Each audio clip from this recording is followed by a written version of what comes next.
bucket test can be used to establish a visual baseline of what the ozonated water coming out of the contact tank should look like.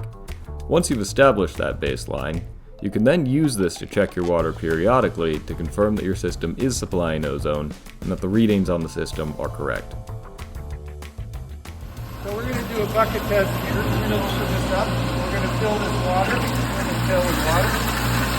We're going to check the ozone.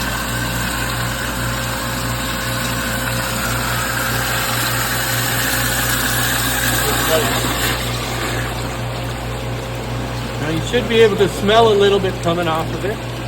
Yeah. I see how you're putting it under the water so that it doesn't just come into the air. Yeah.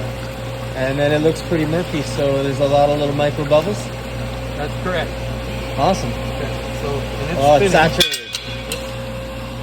Saturated voice. There's no handle? No. Here, brother. Oh, yeah. Just keep it. So what you gotta use it should be slowly what coming we're to the seeing top. now, we're seeing the ozone will come out right away. Yeah. And then what we're going to have is excess oxygen is going to come out of solution, and it's going to take about 25 seconds before it clears. And once it clears, then all the excess oxygen has come out. I don't know if you could have smelled a little bit of the ozone coming off the water immediately when I filled it, right?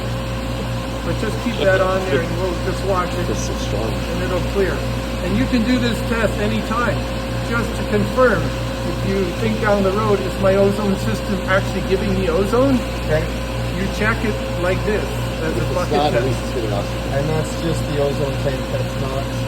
That's directly off. That's just directly off the contact tank, so that is the highest level of ozone that we have in the system.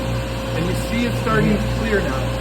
And you took this right after... Right off the contact tank, the bottom, the exit of the contact tank. But at the point where the demand came off the system, so it was at its highest point, pretty much?